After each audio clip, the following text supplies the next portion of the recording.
It was close to midnight, and the cafe had gone quiet, the kind of silence that hums when the world outside is too tired to speak. The neon sign buzzed weakly in the window, painting the walls in soft, restless red. I was alone behind the counter, stacking cups just to stay awake, when the door creaked open. He walked in like he'd come from another world, white shirt torn, hand pressed against his ribs, the smell of iron following him. For a heartbeat, I thought it was a prank. Then I saw the blood, thick, dark, steady.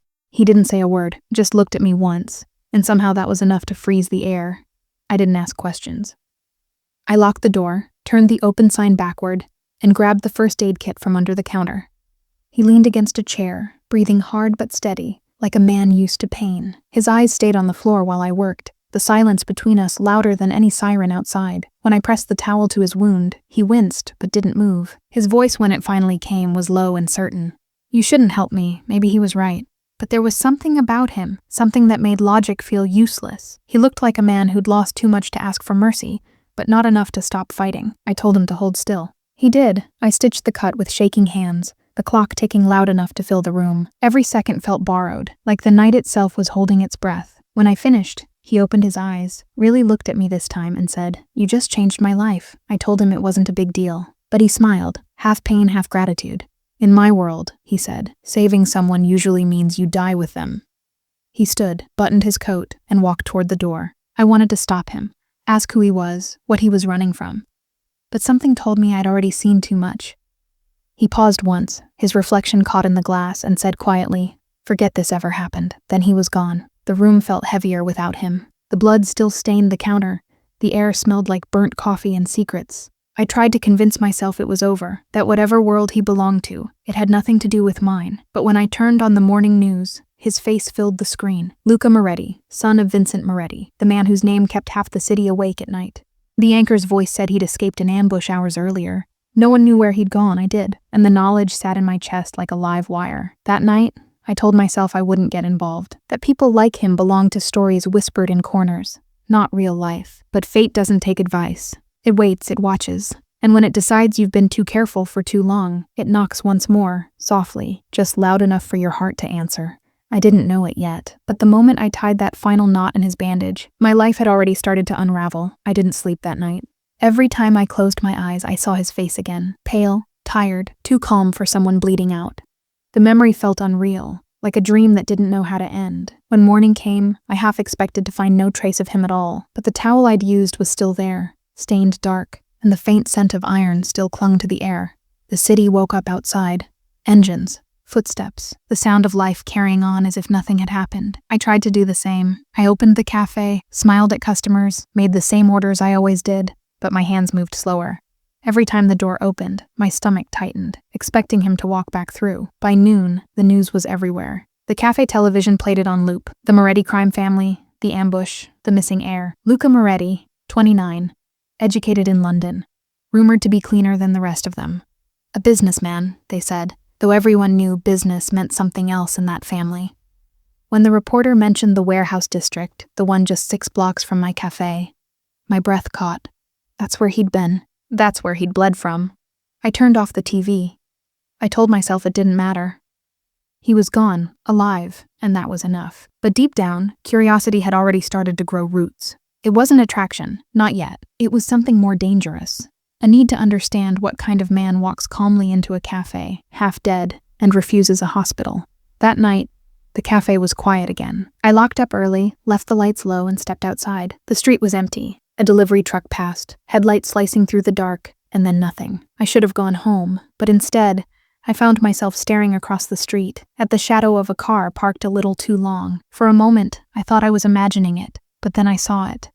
The faint glow of a cigarette, the shape of a man in the driver's seat, watching. I went back inside, heart pounding. Maybe it was a coincidence, or maybe the world I'd brushed against last night had decided not to let me go. The hours crawled. At closing time, a figure appeared at the window. The same coat, the same eyes, Luca Moretti. He looked cleaner now, steady on his feet, though a faint stiffness in his movements gave him away. He opened the door without waiting for me to unlock it. "You shouldn't keep the lights on after hours," he said quietly. "People notice." I froze behind the counter. "You came back. I owed you." He slipped a small envelope onto the counter. "For what you did, money, thick folded wrong." I shook my head. "I don't want it." He studied me. Not the way men usually look at women, but like someone trying to remember a face from a half-forgotten dream. You don't know who I am, do you? I saw the news, I said. Then you should know this conversation never happened. Something in me snapped. You think I asked for it to happen? He blinked, surprised. Then, for the first time, a real smile tugged at his mouth. No, but you didn't run either. That's rare. He turned to leave, then paused. If anyone asks, you never saw me. It's safer that way. When the door closed behind him, the air seemed to shift again, heavier, colder. I locked it and leaned against the counter, listening to the faint echo of his footsteps fading down the street. I told myself it was over. I wanted to believe it, but the truth settled like a whisper in the back of my mind. Men like him never leave your life cleanly. Later that night, I found the envelope still on the counter. I hadn't noticed before, but inside the folded bills was a single silver ring. Simple, heavy, engraved with the letter M. It wasn't a gift. It was a mark, a silent promise that our paths would cross again, and somewhere in the quiet of that thought, I realized something I couldn't admit out loud. I didn't just fear that he'd come back. I was afraid of what would happen if he didn't. The ring sat on my bedside table for 3 nights. I told myself I'd throw it away, but every time I picked it up, I hesitated. It wasn't gold or expensive looking, just silver, heavy and cold, like it had been forged for purpose, not beauty. The letter M cut into it felt deeper than metal, like it carried a history that wasn't meant for outsiders. Every night, I'd lie awake and stare at it under the faint light from the street lamp. Sometimes I'd imagine the sound of his voice again, calm, careful, carrying something unspoken behind every word. I didn't know him, not really, but something about that night had left a scar I couldn't name. By the 4th day, the cafe felt different. Not because of the customers, they came and went like always, but because of me. My focus had shifted. Every man in a dark suit made me look twice. Every passing car outside made me listen for the sound of his voice again. It wasn't love. Not yet. It was awareness, the kind that grows when danger touches you, and somehow, you want to touch it back. That evening, as I was locking up, someone knocked on the glass. I turned, and there he was again, Luca. Same quiet composure, but his eyes looked sharper this time, like he hadn't slept. I hesitated before unlocking the door. You shouldn't be here, I said. He stepped inside, ignoring the warning. Neither should you. I work here? Exactly. His gaze drifted around the cafe, scanning corners, the windows, the street outside. Then softer, you were being watched last night. The words hit harder than I expected. By who? By people who think helping me makes you a liability. I tried to laugh, but it sounded hollow. And what does that make you? Trouble, he said simply. But I'm trying to fix it. He looked around again, then walked behind the counter and unplugged the security camera. You should go stay somewhere else tonight. Something in me rebelled against the command. I'm not running from shadows. He turned to face me fully then, and for the first time, I saw something raw in his eyes. Not arrogance, not control, fear. They're not shadows, he said quietly. They're men who do what my father tells them to do. And right now, he wants to know who stitched up his son without permission. The room fell silent. My heart thudded in my chest like it was trying to escape. He reached into his pocket and pulled out a small black phone. If anyone comes asking, you don't talk to them. You call this number. I don't even know if I can trust you, I whispered. His jaw tightened. You can't, but I'm still your best option. I should have thrown the phone away. I should have told him to leave and never come back. But I didn't. Because despite every warning bell ringing in my head, part of me believed him. And worse, part of me wanted him to be right. Before he left, he paused at the door. Did you keep it? The ring? I asked. He nodded once. I did.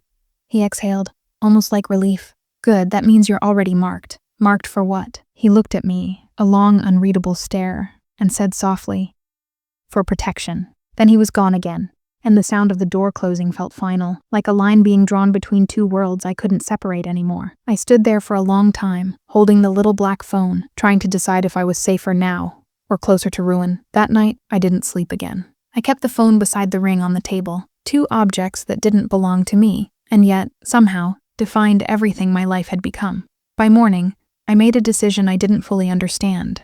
I packed a small bag and left the apartment. I told myself I was being cautious. But the truth, I wanted to see him again. And even though I didn't know it yet, that single decision, stepping out of the ordinary, was the point of no return. I left before sunrise. The streets were still half asleep, the air sharp with the smell of coffee and exhaust. My bag felt too light for how heavy my thoughts were. I didn't have a plan, only an instinct that told me staying still was no longer safe. I walked for hours, avoiding main roads, my phone cold in my pocket. Every time it buzzed, my heart jumped. But it was never him. It was never Luca. By mid-morning, I ended up near the waterfront, a forgotten corner of the city where no one looked twice at strangers. I found a cheap motel, the kind that charged cash and didn't ask names. The curtains were heavy, the air smelled like damp fabric, and for the first time since that night, I let myself breathe. But peace didn't last long, because quiet, I was learning, had its own kind of danger. I took the ring from my bag, placed it on the table beside the phone, and stared at them both. They looked ordinary, lifeless, but together they were like two loaded guns. One promise, one threat. Hours passed. I kept checking the window, expecting a knock, a shadow, a sign. Nothing came, until the afternoon. A soft, deliberate knock on the door. I froze. My hand went to the phone, but I didn't call. Something told me it wasn't the kind of danger that waited politely. "Who is it?" I asked. Silence, then a calm voice, one I hadn't realized I'd memorized. "Open the door, Elena." Luca. When I opened it, he was standing there like the morning itself had given up trying to stop him. A black jacket, clean shave, dark eyes that looked at everything before settling on me. "You shouldn't have left your apartment," he said, walking in without asking. "I thought you said it wasn't safe to stay." I said it wasn't safe to talk to anyone, not to disappear. He looked around the room, noting every detail, the closed curtains, the packed bag, the untouched bed. "You were planning to run. I was planning to survive." He stopped, his expression unreadable. "You think running keeps you alive in my world?" "I'm not in your world," I said quietly. "You are now." The words landed heavy. I turned away, trying to hide the tremor in my hands. "Why are you here, Luca?" He hesitated before answering. "Because I can't let them reach you first." "Who?" He met my eyes. "My father's men. He found out someone helped me that night. They think you know too much." I laughed bitterly. "All I did was stitch a wound." "That's not knowing too much. In my family," he said. "It's enough." He stepped closer, his voice low. "You should have thrown the ring away." I tried. "Then why didn't you?" I didn't have an answer. Because deep down, I knew the truth. Throwing it away would have meant letting go of the only piece of him I had left. He watched me for a long moment, then sighed. "Pack your things. You're coming with me." "I'm not leaving with you." "Yes, you are." There was no threat in his tone, no force, just certainty, the kind that comes from a man used to being obeyed. I shook my head. "I don't even know who you really are." He walked closer until he stood a few inches away. I could feel his breath calm and steady. "You know enough. You know I don't kill innocent people. And you know I owe you my life." He reached out, took the ring from the table, and pressed it into my hand. His fingers brushed mine, warm, deliberate, dangerous. "If you wear this," he said, "no one will touch you. Not even my father." I looked down at the ring, the silver catching the dim light. "And if I don't?" He hesitated. "Then they'll think you're disposable." Silence filled the room. Finally, I slipped the ring onto my finger. It fit too perfectly, like it had been waiting for me all along. His expression softened, just slightly. "Good," he said. "Now we leave." He walked toward the door, but I stopped him. "Luca, where are we going?" He looked over his shoulder, a faint shadow of a smile on his lips. "Home," he said, "but not mine, not yet." And just like that, I knew.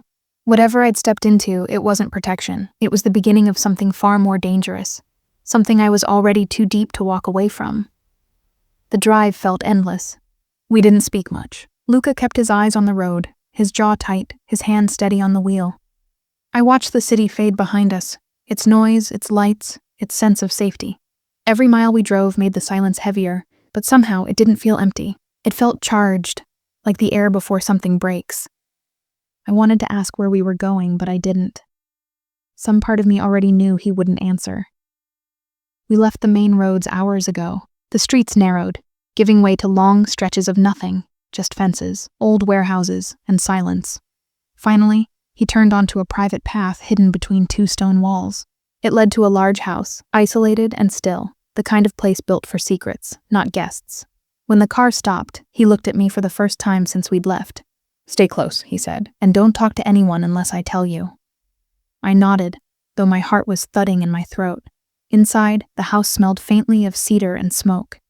The halls were wide, quiet, with paintings that looked older than I was. There were men stationed near the doors, not guards exactly, but not ordinary staff either. They nodded when Luca passed, and I noticed how their eyes flicked to me, curious, cautious. He led me upstairs to a room at the end of a long corridor. "This will be yours for now," he said. "No one comes in here but me." The words hung in the air longer than they should have. I looked around. High ceilings, a dark wooden dresser, clean sheets, not a trace of personality.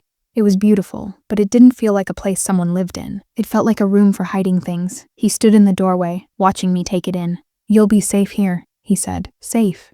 The word didn't sound right coming from him. Nothing about him felt safe, not really. But the strange thing was, I believed him. He was about to leave when I said, "Why are you doing this?" He paused. "Because I don't like debts." "That's not true." He turned slowly. "No? If it was just about a debt, you would have sent someone else. You wouldn't have come yourself." He studied me for a long time, then said quietly, "You notice too much."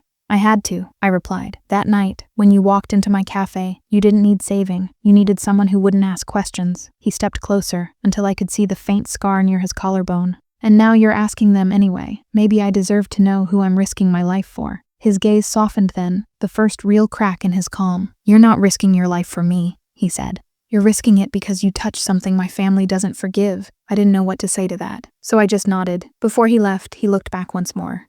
"If anyone asks who you are, you say you're under my protection. That's all they need to hear." When the door closed behind him, the room felt too big, too quiet. I sat on the edge of the bed, staring at the ring on my finger. The silver looked darker here, under the dim light, almost black. It wasn't jewelry anymore, it was armor. Somewhere in the house I heard voices, low, male, angry. A name was spoken, mine. Then silence again. I stood, walked to the window, and pulled the curtain slightly open. From up here I could see the courtyard, men talking, smoking, their gestures sharp and impatient. Luca was with them. His posture was calm, but his tone wasn't. He was arguing. I couldn't hear the words. But I could read enough from his face to understand what it meant. I wasn't supposed to be here. One of the men turned sharply toward my window. For a second, our eyes met through the glass. He said something to Luca, and Luca's expression changed. Anger, then control, then the faintest hint of something like fear. A moment later, he disappeared inside again. I stepped back from the window, heart pounding. It hit me then. This wasn't just about a son of a mafia boss who'd been saved. This was about power, reputation, control. And by helping him, I'd rewritten a rule I didn't even know existed. And the worst part was, I didn't regret it. Because deep down, in the quiet of that strange house, surrounded by danger I couldn't see, I realized something I couldn't admit to anyone, not even myself. I didn't want to leave. The first morning in Luca's house didn't feel real. The sun didn't pour through the windows the way it used to in my apartment. Here, it crept in cautiously, as if even light needed permission. The walls seemed to listen. The floors didn't dare echo footsteps. It was a house that demanded silence, and rewarded it. When I stepped outside my room, the hallway was empty. The air smelled faintly of cologne and dusted wood. I could hear faint voices somewhere downstairs, but no laughter, no casual noise. It was the sound of control. The kind that made you forget what freedom felt like. At breakfast, a woman brought in a tray, toast, fruit, black coffee. She didn't speak, just placed it in front of me, nodded once and left. I almost called after her, but the look in her eyes told me she wasn't allowed to answer questions. I tried to eat, but my thoughts were louder than hunger. Somewhere below, Luca's voice drifted through the house, calm, measured, the kind of tone that could make orders sound like suggestions. I didn't realize how much I wanted to hear it again until it stopped. Later that afternoon, I wandered out into the courtyard. The men from the night before were gone. Only one remained, older, quiet, standing near the gate. His eyes followed me the way shadows follow light. "Miss Elena," he said after a moment, his voice low and polite. "The boss asked that you stay inside." "The boss?" I asked. "Mr. Moretti?" He nodded. "The son." It took me a second to understand. Luca, the son, was the boss here. That realization sat heavy in my chest. He wasn't just protected by this house. He owned it.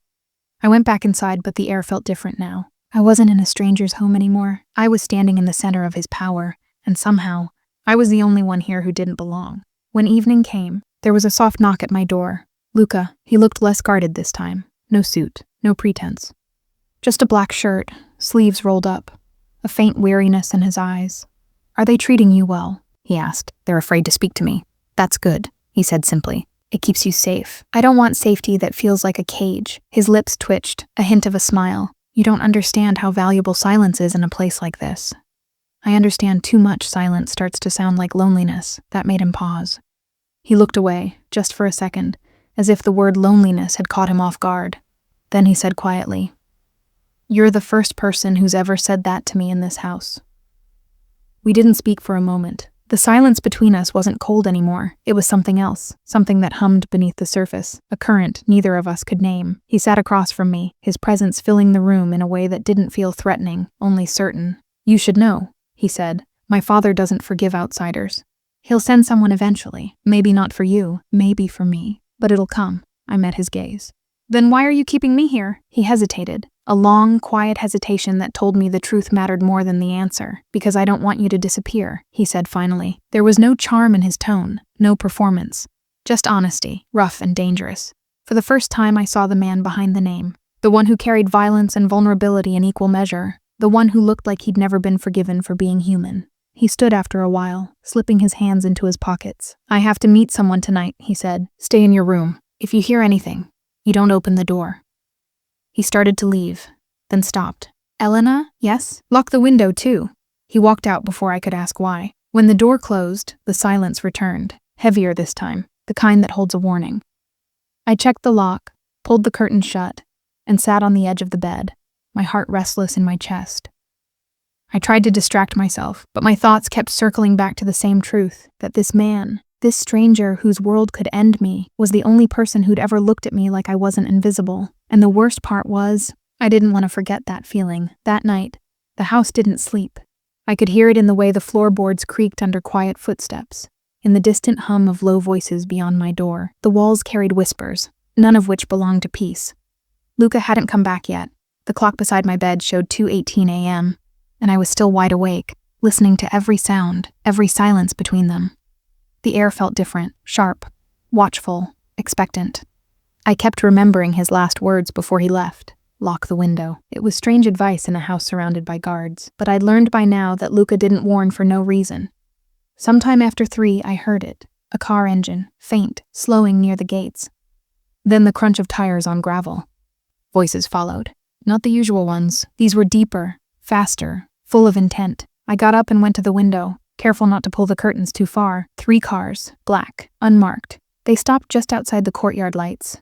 One of the gate guards walked over to meet them, but before he could speak, someone stepped out of the front car. Tall, broad-shouldered, wearing a long dark coat. He said something short, sharp, and the guard froze. Whoever he was, he didn't need permission to enter. Moments later, the front door opened below me. Heavy footsteps filled the hall, and the whole house seemed to hold its breath. Then, voices, low, tense, male. I couldn't make out words, only fragments. I shouldn't have brought her here. Orders came from the old man.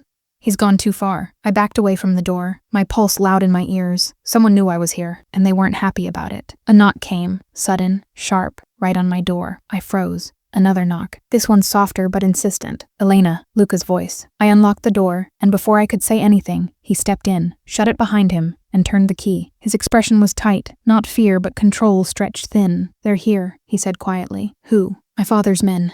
My chest went cold. You said they wouldn't. I said I'd try to keep them away. He interrupted, his tone low, steady. That's different. He crossed the room, pulling the curtain back just an inch. His movements were deliberate, practiced, the kind of calm that comes from living on the edge too long. They won't touch you, he said, more to himself than to me. What do they want? I asked. He looked at me then, really looked, like he was deciding whether I could handle the truth. They want to know why you're still alive. The words hit harder than any shout could. I told them you're under my protection, he continued. But that doesn't stop them from trying to test it. Test it? How? He didn't answer. Instead, he took my hand and fast, unexpected, warm. No matter what you hear, he said, you don't leave this room. Not even if it sounds like my voice calling you. Understand? I nodded, though my throat was dry. Then, with one last look, the kind that said more than words ever could, he left. The moment the door closed, the air changed again. I could hear movement downstairs, furniture scraping, voices rising. Then a sound like glass breaking, short and violent. I pressed my hand to my mouth. Minutes passed, or maybe hours. I couldn't tell anymore. My body stayed frozen, but my mind ran wild, replaying every warning, every glance, every reason I shouldn't be here. Then, silence. It wasn't peace. It was aftermath. I waited, counting heartbeats. When the door finally opened again, it was slow, careful. Luca stepped inside, his knuckles bruised, his shirt marked by someone else's blood. His eyes met mine, calm again, but darker this time. It's done, he said quietly. What happened? He wiped his hand on a towel from the dresser. They wanted proof I still take orders. I gave them something else. I stared at him, at the man who could speak of violence the way others spoke of weather. You killed them? He looked up. I protected what's mine. Something inside me shifted then. Fear, confusion, and something dangerously close to trust. He stepped closer, his voice softer now. You see why I didn't want you in this world? I wanted to tell him I understood, that I finally saw the cost of the protection he promised. But all I could manage was a whisper. I didn't ask you to protect me. He smiled, faint, tired. No, he said, but you did. Before leaving, he glanced once more at me, the kind of look that lingers long after the person is gone. That night, I didn't hear the house settle back into silence. Because silence, I realized, was never peace here. It was the sound of something waiting to happen again. I didn't sleep that night. The house was quiet, but it wasn't peace. It was the kind of silence that hums under the skin. A warning, not a rest. Luca had gone somewhere before dawn. I heard the car leave but didn't hear it return. By the time sunlight crept through the curtains, it felt like a stranger in this place, pale, cold, out of place among the shadows. I wandered downstairs. The main hall looked the same, but it wasn't. The rug was slightly moved. A vase was missing from the table, and the faint scent of blood still lingered. Too subtle for most to notice. But I wasn't most anymore. I made coffee just to feel normal, but even the sound of it brewing made me flinch. When I turned, I found Enzo, one of the older guards, standing by the kitchen door. His face was calm, unreadable. Mr. Romano asked me to keep watch, he said. On me or for me? He didn't answer, just nodded once, like that was enough.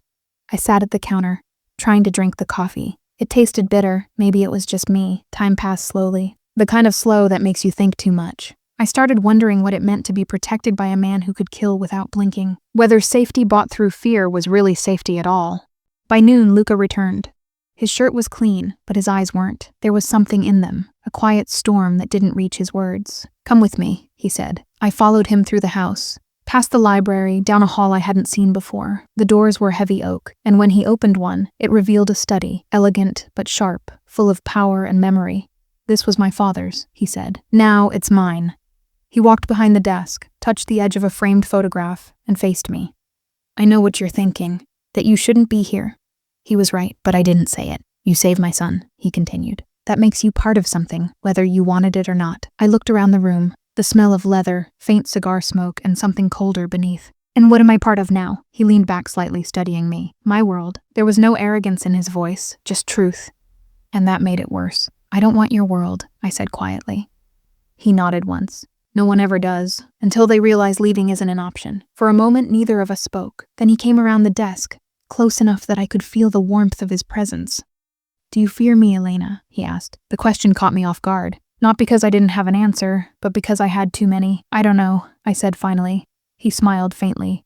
Good, fear keeps you alive. Then he brushed past me, heading for the door.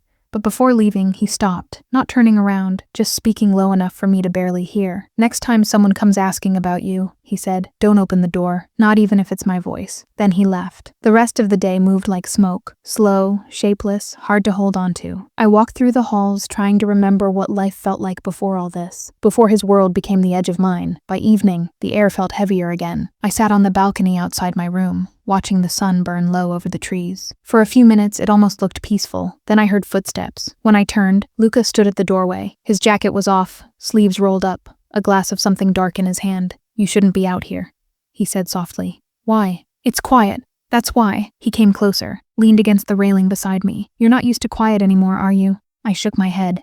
Quiet feels dangerous now. He took a slow sip, eyes on the horizon. It always was. For a moment, we just stood there, two people caught in a silence neither could escape. Then he looked at me, really looked. You keep making me forget who I am, he said quietly. Something inside me twisted, part fear, part longing. And before I could speak, he added almost to himself, that's what makes you dangerous. He left after that. No explanation, no glance back. And I realized something as the light faded completely. In his world, danger wasn't always about guns or blood. Sometimes it was the way someone looked at you and didn't look away. Days passed, though time in that house had stopped meaning much. Morning felt like evening. Evening felt like memory. Luca's world ran on rules no one spoke aloud. People moved when he moved. They waited when he paused. Even silence seemed to wait for his permission. And I was learning, slowly, unwillingly, how to survive inside that rhythm. He didn't speak much after that night. Just small gestures that said more than words ever could. A glance that told me when to stay quiet. A nod that meant I could breathe again. But the distance between us wasn't cold. It was charged, like the air before a confession. One afternoon I walked into the study, the same one that used to belong to his father. Luca was there, standing by the window, talking on the phone. His voice was calm, but the hand resting on the desk was tight, the veins sharp against his skin. When he noticed me, he ended the call mid-sentence. Whoever was on the other end didn't matter anymore. You shouldn't come in without knocking, he said quietly. I didn't hear you talking, I replied. He nodded, looking at me like I was both the problem and the answer.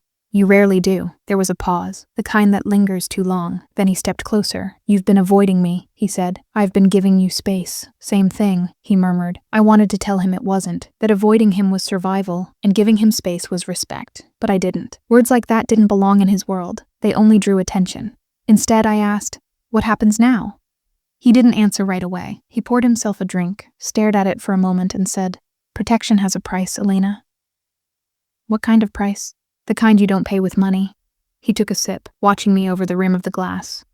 You saved my son. That means your life is tied to mine, whether you like it or not. It should have sounded like a threat, but it didn't. It sounded like truth.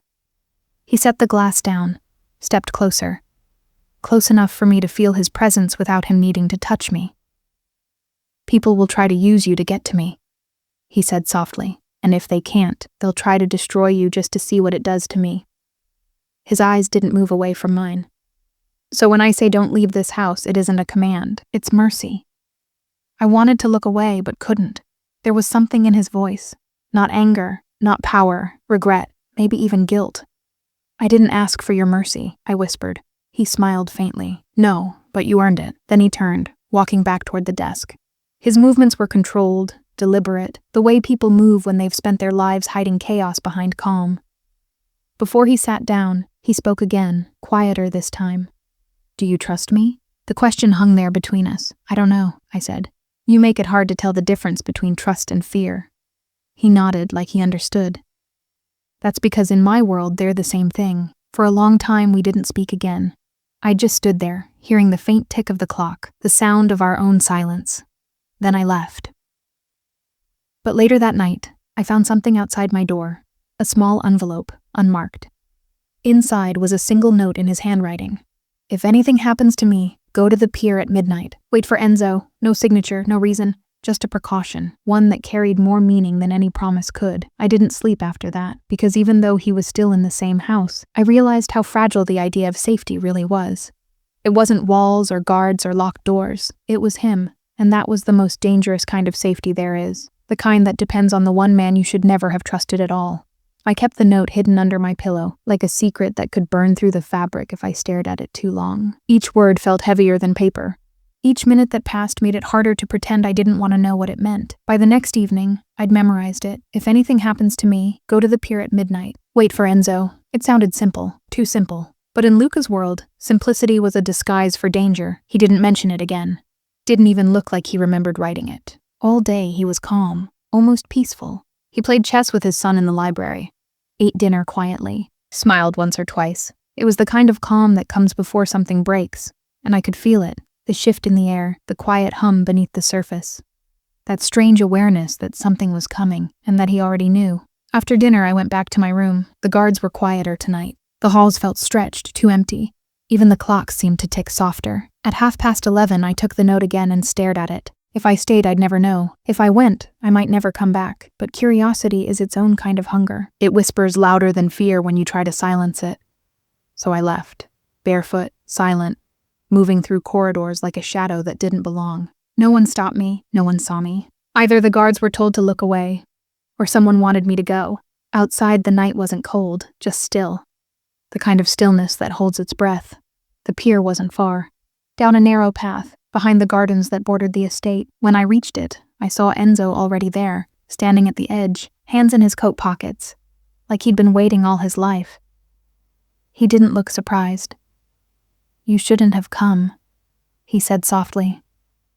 Then why did he tell me to? He sighed. Because he knew you would. The water below us was calm, black, endless. Enzo's voice carried quietly over it. Luca's father built this pier before he died, said it was the one place that made him feel human. He looked at me, his eyes tired but kind. Luca comes here when he needs to remember who he is. Who he was, I corrected. He nodded slowly. Maybe both, I hesitated. What's happening, Enzo? Why the note? He didn't answer right away. Then he said, there's a meeting tomorrow. With the Martelli family. Old debts. Old anger. My chest tightened. And he's going? He doesn't have a choice. I swallowed hard. And if something happens to him? Enzo looked away. Then you follow the rest of the note. There's no rest of it. He gave a sad smile. There will be. We stood in silence after that, just two people standing on the edge of something that felt too big to name. Then Enzo said quietly, he told me once that fear keeps him alive. But I think it's you that does. I didn't know how to answer that. When I returned to the house, it was past midnight. Everything was still, too still. I slipped back into my room, closed the door, and for the first time, locked it from the inside. I sat there in the dark, holding the note, replaying every word Enzo had said. Old debts, old anger, a meeting. It was enough to know something was coming, but not enough to know what to fear. When I finally lay down, the quiet wasn't comforting. It was a whisper, the kind that sounds almost like a warning, and somewhere between thought and sleep, I realized something I hadn't before. Luca didn't write that note because he expected to die. He wrote it because he knew someone wanted him to. The morning of the meeting began like any other. But everyone in the house knew it wasn't. There was a sharpness to everything, the air, the footsteps, even the light. People moved quickly, spoke softly, avoided each other's eyes. Luca didn't say where he was going. He didn't have to. The entire house already knew he wore black. Not the kind you wear for style, the kind you wear for finality. The jacket, the gloves, the watch, all of it felt like armor. His son ran up to him before he left. Papa, will you be back for dinner? Luca smiled, a real one this time. Always. But even the boy knew better than to believe promises made before meetings like these. I stood in the hallway, unseen, watching, listening. And when he turned toward me, it wasn't surprise in his eyes. It was warning. Stay inside, he said. No matter what you hear today. Then he was gone. The house exhaled when the car engines faded. The kind of silence that isn't relief, just exhaustion from holding tension too long. Hours passed. The clock seemed louder. Even the walls felt restless. I tried to distract myself, reading, pacing, pretending the world outside didn't exist. But when you live inside someone else's danger, pretending is impossible. It was close to noon when Enzo appeared at my door. He didn't knock, just opened it quietly. They've gone to the docks, he said. Neutral ground. That's what they call it anyway. I nodded, unsure what to say. He glanced at the note still on my desk. You read it again last night, didn't you? I didn't answer. He already knew. Enzo stepped closer. You should pack a small bag. Just in case. In case of what? He didn't reply. After he left, I sat on the edge of the bed, trying not to think about what just in case really meant. By afternoon, the news started to trickle in. Whispers from the guards, nervous glances, unanswered calls. Something had gone wrong. No one said it out loud, but I could feel it, like a shift in gravity. Then the phone rang. Once, twice. I didn't move. On the third ring, Enzo answered. I couldn't hear the words, only the tone. Low, controlled, heavy. When he hung up, he didn't look at me. He just said, get your coat. I felt the blood drain from my face. What happened? They're bringing him home. Is he? He's alive, Enzo said quickly. But something's changed. We drove in silence. Through narrow streets, past old factories, toward the private dock where Luca's men waited. When I saw the cars, I knew. Too many men standing still. Too many eyes avoiding mine. Luca was sitting in the back seat, door open, head bowed slightly. There was blood on his collar, not his own, his right hand wrapped in a cloth. He looked up when I approached. There was no anger, no fear, just a strange calm, like someone who's seen too much and accepted it. It's done, he said softly. Enzo helped him out. You should be resting. I'll rest when this ends, Luca replied. He looked at me then. Come. I followed him down the pier, past the cars, until we reached the edge of the water. He stood there for a long time, staring out at nothing. When he finally spoke, his voice was quiet. My father used to bring me here when I was a boy, he said. Told me this was the only place the sea couldn't hear secrets. He looked at his blood-stained hand. He lied. What happened at the meeting? I asked. He turned toward me slowly. They offered peace. But peace in my world always comes with a body. Whose? Mine, he said simply. They wanted me to walk away, hand over control, leave everything, I swallowed. And you said no, he smiled faintly. I said they could have my answer tomorrow. At the pier, he stepped closer, his eyes searching mine. That's why I wrote you the note, Elena, because tomorrow, everything changes. He walked away after that, slow, tired, as if every step carried the weight of 2 lives. I stood there, watching him disappear into the house, realizing something terrifying. Luca wasn't just fighting for control, he was preparing to lose it. That night, the house felt hollow. Not empty, just waiting. Everyone moved like ghosts. The guards whispered near the doors. Enzo stayed close to the study. Even the boy was sent to stay with relatives. somewhere safer, somewhere far from the storm that was coming. Luca didn't speak to anyone after sundown. He shut himself in his father's old study. No phone calls, no meetings, no sound. I waited. I told myself I shouldn't, that whatever was about to happen wasn't my place to interfere with. But silence has a way of drawing you in, especially when the person keeping it means something you can't explain. It was close to midnight when I walked down the hall. The door to the study was half open, light spilling out like a secret trying to escape. He was sitting at the desk, jacket off, sleeves rolled up, head bowed. Papers spread before him, names, numbers, places. His whole world written in ink. He didn't look up when I entered. Couldn't sleep? He asked quietly. No, I said. You? He gave a short laugh. I don't sleep before war. The word war felt too calm on his tongue, too ordinary for what it meant. I stood there for a moment, unsure if I should speak. Then I asked, do you have to go tomorrow? Yes, you could walk away. He looked at me then, eyes steady, tired. I've spent my life building a throne made of other people's mistakes. If I walk away, they'll bury me under it. Then let them. He shook his head. That's not how this world works. I took a step closer. You could make it work differently. He smiled faintly. You still think love can fix everything, don't you? I didn't answer, maybe because part of me still did. He leaned back in the chair, watching me with a kind of quiet that wasn't cruel, just honest. You shouldn't have saved my son, he said softly. I know, because if you hadn't, I wouldn't owe you. And if I didn't owe you, I wouldn't care what happens to you. That's not true, he exhaled. No, it's not. The clock ticked between us, each second heavier than the last. Finally, he stood, walked to the cabinet, and poured 2 glasses of whiskey. He handed me one. To choices that never feel like choices, he said. I took it, even though I didn't drink. To the ones that change everything, I replied. He smiled. A real one this time. You talk like someone who doesn't belong here. Maybe I don't. He studied me quietly. Maybe that's why I can't stop looking at you. The air between us shifted then, not with danger, not even with desire, but with something older, sadder. The kind of connection that happens only between 2 people who already know they're running out of time. He reached for my hand, just for a moment. His fingers were warm, steady, the skin rough from a life lived without gentleness. Tomorrow, he said quietly, no matter what happens, you leave this house. You go to the pier. Enzo will meet you. Don't wait for me. I can't promise that. He looked at me for a long time. Promise it anyway. Then he let go. I didn't move. Neither did he. The silence between us said everything words couldn't. That he was already halfway gone, and I was already too deep to turn back. When I finally spoke, my voice was barely a whisper. Why me? He hesitated, then said, because you don't see me the way they do. How do I see you? He smiled without joy, like I still have a soul. That was the last thing he said that night. He went back to his desk, the papers, the quiet, and I stood there for a while, memorizing him in that light, the man everyone feared, looking more like someone who'd already lost everything worth keeping.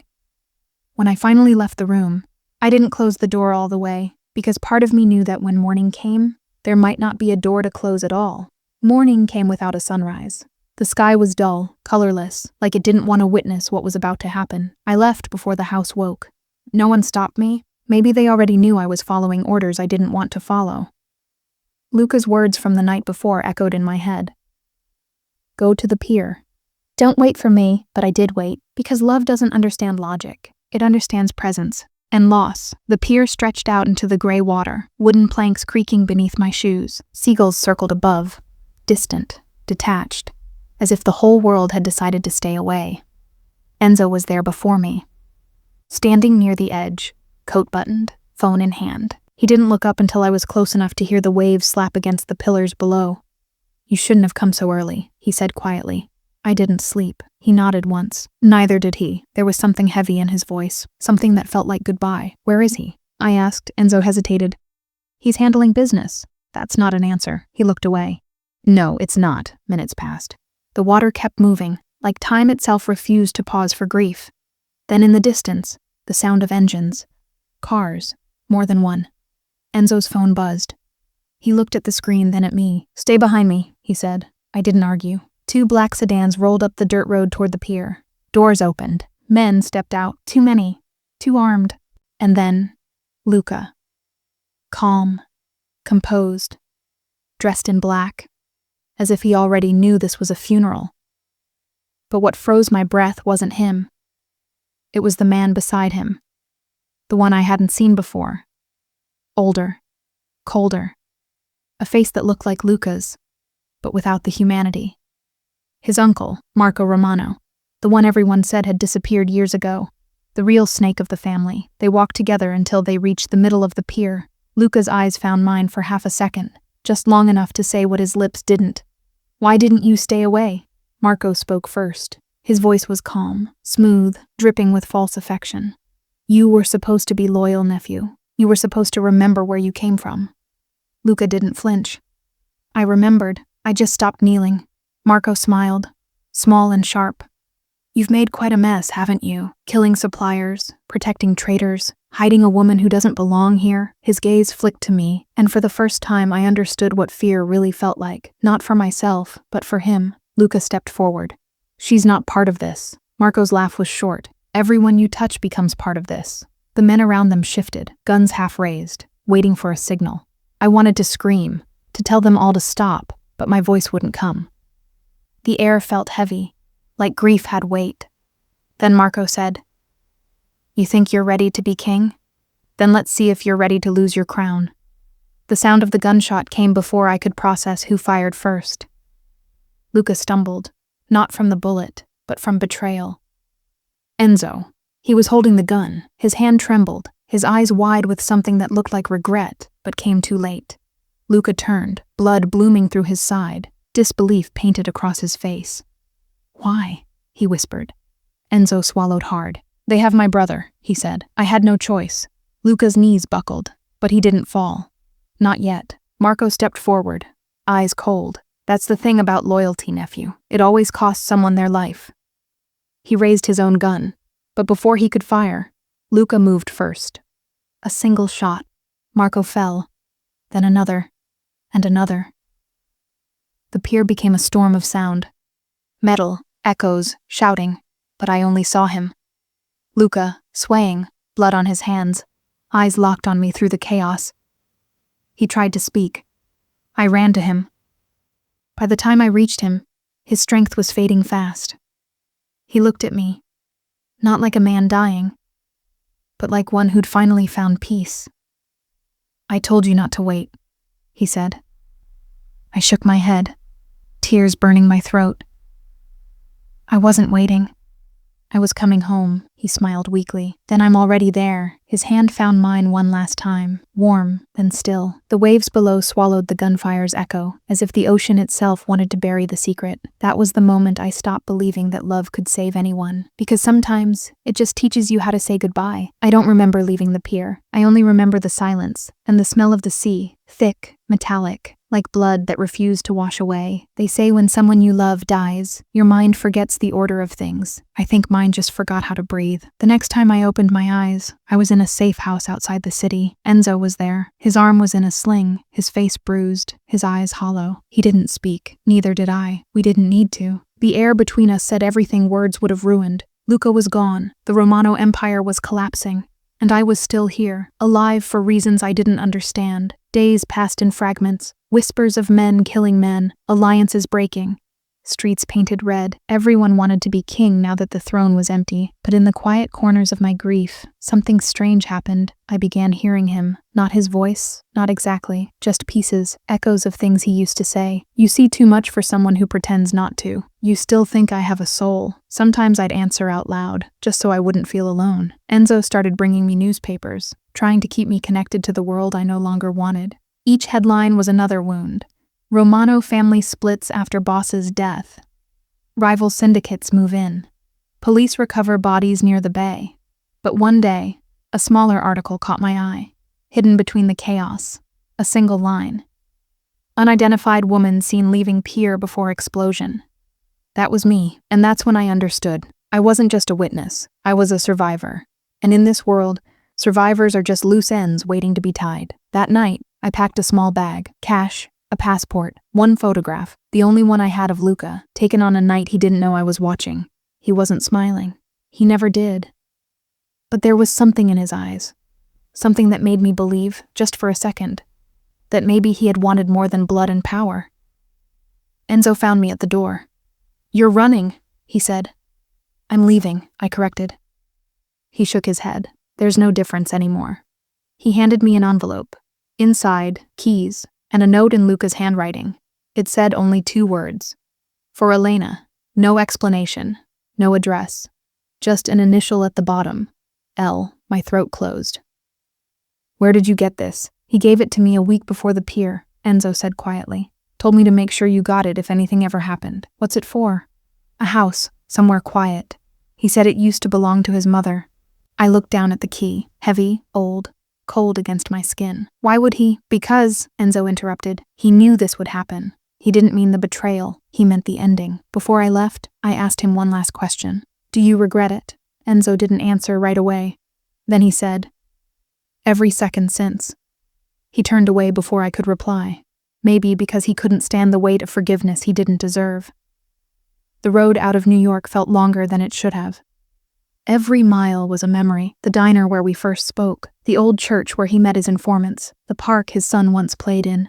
By the time I reached the small town on the coast, the sun was setting. The house stood alone on a cliff, stone walls, broken windows, wild grass swaying in the wind. Forgotten, like everything he'd ever loved. I turned the key in the lock. The door creaked open. Inside, dust covered everything. But it was beautiful in its own way. Quiet. Peaceful. There was a note on the table. Old paper, yellowed at the edges.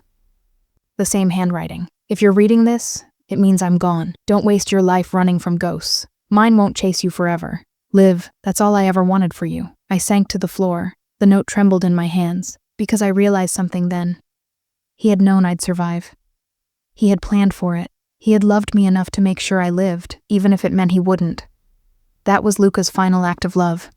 Not saving me from danger, but saving me from him. Outside, the wind carried the faintest echo of the ocean. Steady, endless, merciless. And for the first time since that night at the pier, I let myself cry. Not because I'd lost him, but because he had finally set me free. Months passed like whispers. Days blurred into one another until I stopped counting.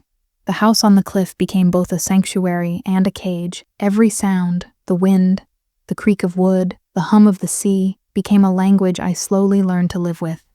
I planted flowers outside, cooked simple meals, read books I never finished. People in town thought I was a widow. Sometimes I let them. It was easier than explaining that I wasn't mourning a husband. I was mourning a man the world never saw as human. Every morning I'd walk down to the edge of the cliff. I'd close my eyes and pretend he was beside me. Sometimes I'd even talk to him, half prayer, half madness. But even ghosts grow quiet when they're tired of waiting. Then, one evening, everything changed. I found an envelope on my doorstep. No name, no stamp, just the faint smell of smoke and something metallic, like gun oil. Inside was a single piece of paper, 3 words. He's not dead, that was it. No signature, no clue. But the handwriting, it wasn't Luca's. It was Enzo's. My first thought was disbelief, then fear, because if it was true, everything I'd tried to rebuild was a lie. I didn't sleep that night. I just sat by the window, turning the paper over and over until dawn. By morning, I'd made a decision I didn't want to make. I packed the bag again, the same one from the day I ran, only lighter this time. No photograph, no note. Because I wasn't running toward love anymore. I was running toward answers. The town faded behind me like a forgotten promise. I took a train back to New York, a city that never forgets its ghosts. Everything looked different, new names, new faces, but the same darkness breathing underneath it all. The Romano family had fractured into smaller pieces, each one more violent than the last. And in the middle of all that chaos, whispers had started. A man running operations from the shadows, a man with no name, no face, a man who knew every move before it happened. They called him Il Fantasma, the ghost. At first, I thought it couldn't be true. But ghosts don't rise unless someone keeps their memory alive. I went to the only person I trusted, a contact Luca once used, an old priest who ran a shelter downtown. When I told him the message I'd received, he didn't seem surprised. He just sighed and said, "The dead rarely stay buried in your world, child." I asked him if he'd heard of the ghost. He looked at me for a long time, then said, "Yes, and if you value your life, you'll stop asking about him."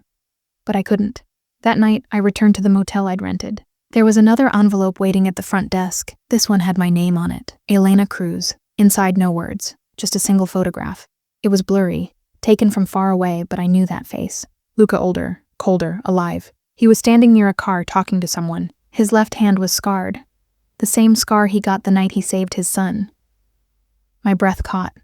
My hands shook, because it wasn't just that he was alive. It was that he had chosen not to tell me. The photo fell from my hand. I sat on the edge of the bed, the sound of the city bleeding through the walls, and whispered his name like it still belonged to me. Luca. There was no answer.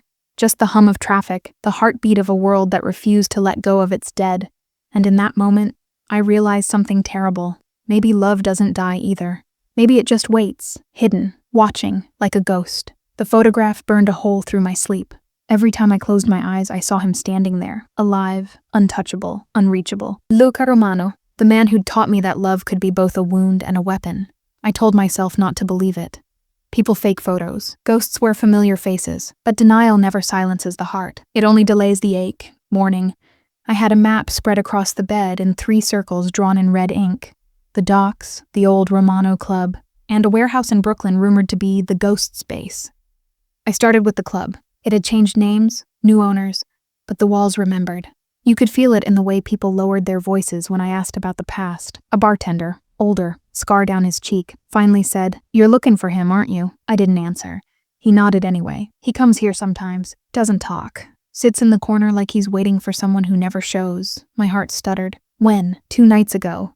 I left before he could see my hands shaking. The city felt different now. Closer, heavier, like it knew I was chasing something it had already buried once. Every alley looked like a memory, every stranger a shadow from another life. At the docks, I found Enzo. He was thinner, grayer, eyes sunk deep into guilt he still carried. When he saw me, he didn't speak, just sighed, as if he'd been expecting this. "You got the note," he said. "Yes."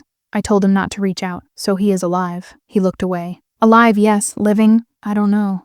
Why didn't he come for me?" Enzo hesitated, because he thinks love makes him weak, and he can't afford weakness anymore. My throat tightened. "Where is he?"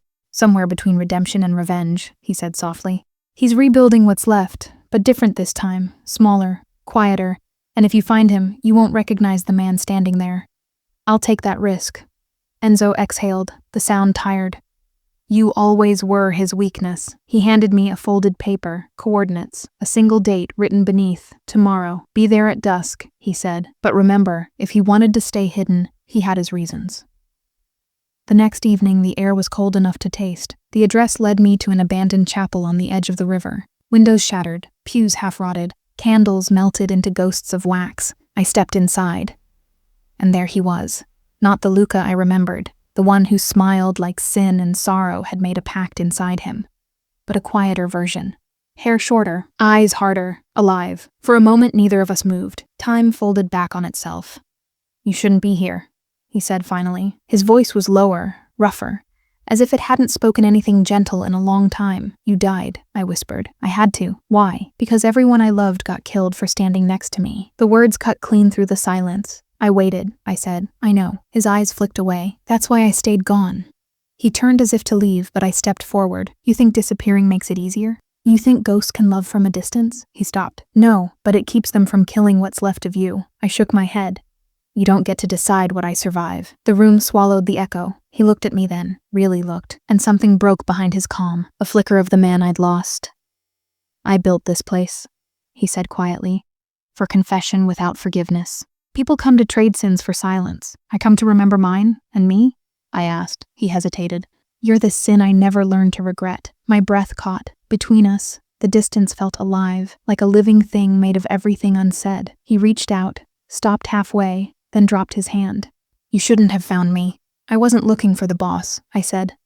"I was looking for the man who once told me to live." His jaw tightened. "He's gone. Then maybe I came to bring him back." For a heartbeat, neither of us breathed. Outside, a car engine rumbled. Too close, too sudden. Luca's head turned. The softness vanished. "They followed you," he whispered. I froze. "Who?" He grabbed my wrist, pulling me toward the back door. "No time. Move." And just like that, the past stopped being memory. It became survival again. Gunfire doesn't sound like in the movies. It's flat, sharp, final. More like a door slamming on every plan you ever made. The first shot tore through the chapel wall. Luca pulled me down behind a broken pew. Dust rained from the ceiling, mixing with the smell of wood and gunpowder. "They found you," I whispered. He shook his head. "They found us." The words hit harder than the bullets. Outside, tires screeched. More voices. They weren't Marco's men. He was long dead. These were new, hungrier. Men who wanted what was left of Luca's empire. He checked his gun, half a clip. We go out the back, he said. What if it's blocked? Then we don't stop. We move through the narrow corridor. My heart was a drum, his breath steady like someone who had done this too many times. Every step felt borrowed. Halfway to the exit, a figure stepped out from the shadows. Gun raised. Enzo. For a second, the world tilted. Don't, Luca said quietly. Enzo's hand didn't shake this time. You were supposed to stay dead. So were you, Luca replied. I tried to protect you, Enzo said. But they have my brother again. I can't lose him. Luca's jaw clenched. You think they'll spare him after you hand me over? Enzo's eyes flicked toward me.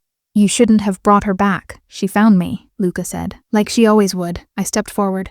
Enzo, please don't do this. You already lost him once. Don't let it be for nothing. He lowered the gun slightly. For an instant, I thought maybe he'd listen. Then a bullet tore through the window behind him. He jerked forward, blood blooming across his chest.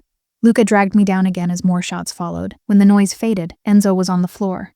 Eyes wide, lips moving without sound. Luca knelt beside him. Who sent them? Enzo's mouth formed a single name. Then nothing. Luca closed his eyes. My cousin, he whispered. It's always blood. We ran. Through the back door, down an alley that smelled of rust and rainwater. Luca's hand never left mine. When we finally stopped miles away, dawn was beginning to cut the sky open. He leaned against a wall, breathing hard. I saw the blood then. Dark stains spreading under his coat. Luca, it's fine, he said. Not deep. It wasn't true. I could see it in the way his voice trembled, the way his fingers pressed too tightly against his side. I tore a strip from my sleeve and pressed it to the wound. Hold still, he smiled faintly. You always ignore orders. You always give the wrong ones. He laughed, a small sound that hurt to hear. Then silence. The kind that sits heavy between two people who know time is running out again. Why didn't you tell me you were alive? I asked. He looked away. Because I wasn't sure I still was. Luca, I tried to build something new, something cleaner. But every time I closed my eyes, I saw you standing on that pier. I thought if I stayed gone, you'd finally be free. I was, I said softly. Free and empty. He looked at me then, tired, wounded, alive. And now? Now I'm both. He reached up, brushing his fingers against my face. I can't keep you safe in this world, he said. I couldn't before. I can't now. Maybe I'm not asking for safe, I whispered. Maybe I just want true. For a moment, the air between us softened. He leaned closer, then stopped, eyes narrowing, footsteps. A car door slammed nearby. Voices.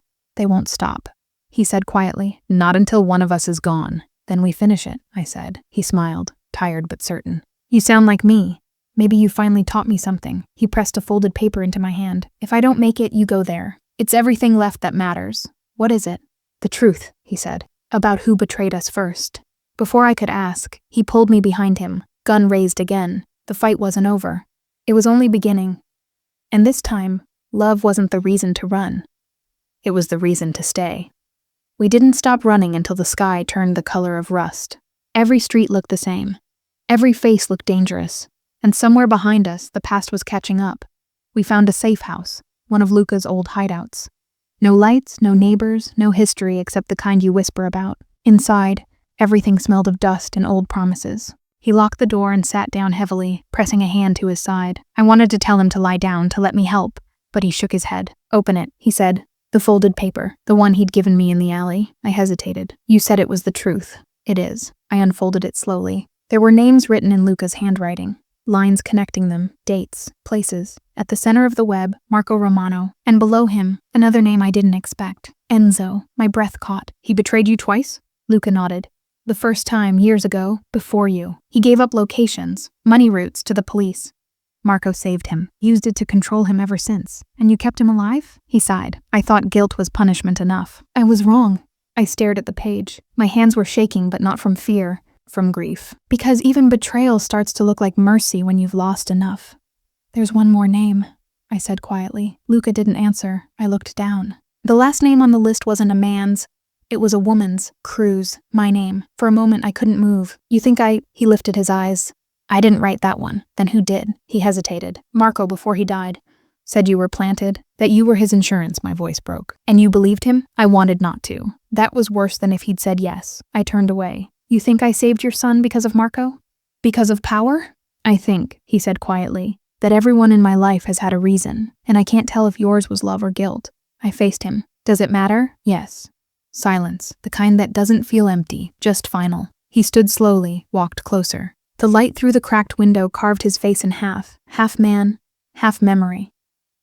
I spent years killing for loyalty, he said. And I still don't know what it feels like to be trusted. I wanted to scream, to make him see the truth written in the way I still looked at him. But love isn't something you can argue into existence. It either survives the fire, or it doesn't. So I said the only thing that didn't taste like a lie. I never betrayed you. He looked at me for a long time. Then, so softly I almost missed it, he said, I know. He sank onto the chair again, blood seeping through his shirt. The paper fell from my hand, landing near his boot. For a moment, we just sat there, two people surrounded by ghosts, both too proud to ask for forgiveness. Then his phone buzzed. A single text message flashed across the screen. We have the boy. My heart stopped. Your son? He grabbed the phone, eyes narrowing. They found him. Who? He didn't answer, just stood up, the exhaustion replaced by fury. Whoever's still following Marco's plan, he said. They're using him to finish what they started. I tried to steady my voice. Then we go together. No, he said. If I don't come back, I'm done waiting for ghosts, Luca. He stared at me, torn between rage and something almost like pride. Then finally he nodded. Fine, he said. Then we finish this together. The paper on the floor fluttered as the door closed behind us, catching in the wind like a confession no one would ever read. And as we walked back into the city, I realized something cruelly simple. Love hadn't saved either of us. It had just made sure we kept coming back. The drive to the old docks was silent. Luca's hands gripped the wheel like he was holding on to the last piece of his soul. Every few miles, his breath caught, like the pain in his side was reminding him how human he still was. He hadn't said a word since the message. Neither had I. Some truths don't need sound. They live in the air between two people, too heavy to touch, too real to hide. When we reached the waterfront, the sun was bleeding into the horizon.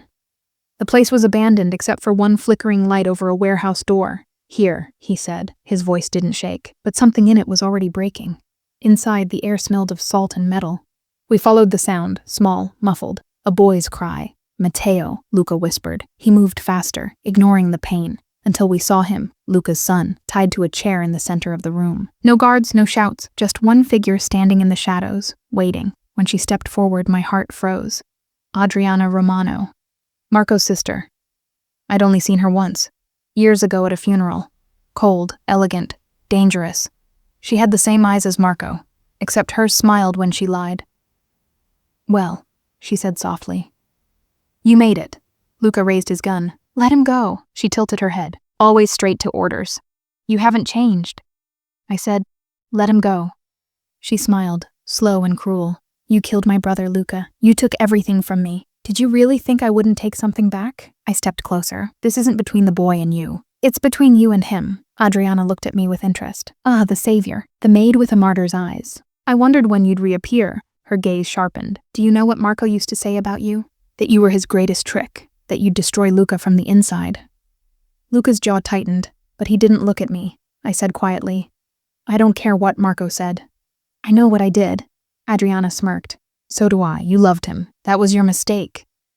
Before I could answer, Luca fired, a warning shot. The bullet cracked through a crate beside her. Untie him, Luca growled. Adriana laughed. Still pretending you're in control? She pulled a small remote from her pocket, pressed a button. Somewhere in the shadows, a timer beeped. Bomb. My stomach dropped. Luca, I whispered. He saw it too. The blinking red light near the boy's chair. You have 60 seconds, Adriana said. You can save him or kill me. She tossed the remote aside, the smile never leaving her face. Then she started walking toward the exit. Luca's gun tracked her. His finger twitched. Go. I screamed. Get Matteo! He didn't move. For 1 second, the world stood still. Then he turned, ran to his son, and started cutting the ropes. I grabbed the remote, slammed it against the wall. Nothing. The timer kept counting. 20 seconds, Luca said. Luca, he looked up, eyes full of fire. Take him outside! No! He pulled Matteo free, handed him to me. The boy clung to my neck, trembling. Go! Luca shouted again. I ran. Out the door, down the stairs. The sound of my own heartbeat louder than the ticking. Behind me, the warehouse lit up. And then it exploded. The sound hit like thunder. The ground shook, the air filled with smoke and dust and something that smelled like endings.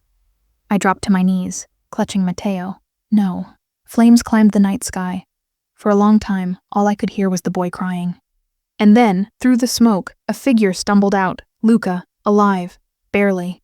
His shirt was torn, his hands burned, but he was walking, carrying something, Adriana's necklace. He dropped it on the ground beside me. "She's gone," he said. I wanted to cry, to thank whatever cruel mercy had spared him. But he just knelt down beside his son and held him. In that moment, he didn't look like the Mafia boss the world feared. He looked like a man who had finally run out of wars to fight. And when he looked up at me, eyes hollow but alive, I realized this wasn't the end. It was the moment before one. The fire burned for hours. By the time it died, the sky had turned gray, not from dawn, but from ash. We didn't speak as we watched what was left of the warehouse crumble. Sometimes silence says everything words are too afraid to hold. Luca sat on the hood of the car, his arm around Matteo, his gaze somewhere far beyond the smoke. I stood a few feet away, not because I wanted to, but because I didn't know where I belonged anymore. Every story ends where it began, and ours had always been about survival. He finally broke the silence. "Marco's gone. Adriana too," I nodded. "And now?" He looked at me, eyes hollow. "Now there's nothing left to kill." The way he said it made my chest ache, not with relief, but with the quiet fear of what comes after revenge. When you've spent your whole life fighting, peace feels like a kind of death. I walked closer. "You still have Matteo." He looked down at his son, who had finally fallen asleep against his shoulder. "Yeah," he said softly, "but he deserves a world that doesn't have my name in it." I wanted to tell him he was wrong, that the man who saved his son was more real than the one who destroyed cities for power. But I knew he wouldn't believe it. "Not yet." He looked up again. "And you, Elena? Where will you go?" I hesitated. "I don't know. Maybe back to the cafe. Maybe somewhere quiet." He nodded slowly. "You could stay." The words came out before he could stop them. Half invitation, half surrender. I felt my heart twist. "You don't mean that." He met my eyes. "I don't know what I mean anymore." We stood there, two people stitched together by everything that had gone wrong, and somehow still holding on. I said quietly, "You once told me love was a weakness." He almost smiled. "And you said it was the only thing worth dying for. Do you still believe that?" He looked at me for a long time before answering. "No," he said softly. "Now I think it's the only thing worth living for." The wind shifted. The smoke started to clear. For the first time in months, the city lights didn't look like warnings. They looked like distant promises. Matteo stirred, murmuring his father's name. Luca brushed his hair gently. The gesture was so human it almost broke me. He said, "Take him inside. There's a house nearby. It's safe." I frowned. "And you?" He didn't answer right away. Then he reached into his jacket and pulled out the folded paper, the one that had started all of this. He held it out to me. "Burn it," he said. "Every name, every reason. Let it end." I took it from him, felt the weight of all the ghosts written on those pages. "What about your empire?" I asked. He exhaled slowly. "It was built on hate. Maybe it deserves to die." He stood up, walked toward the edge of the pier, watching the river move beneath the smoke. The light caught on his face, tired, scarred, but finally, free. I walked to the old barrel where the fire still flickered weakly and dropped the paper in. The flames took it fast, curling the edges, turning the names to dust. When I looked back, Luca was gone. For a moment, panic flared, until I saw his coat folded neatly on the car seat.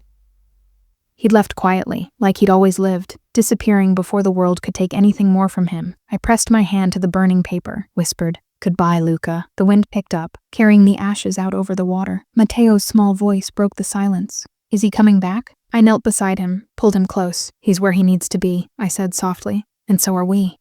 He rested his head on my shoulder, and for the first time, I didn't feel like I was running from something.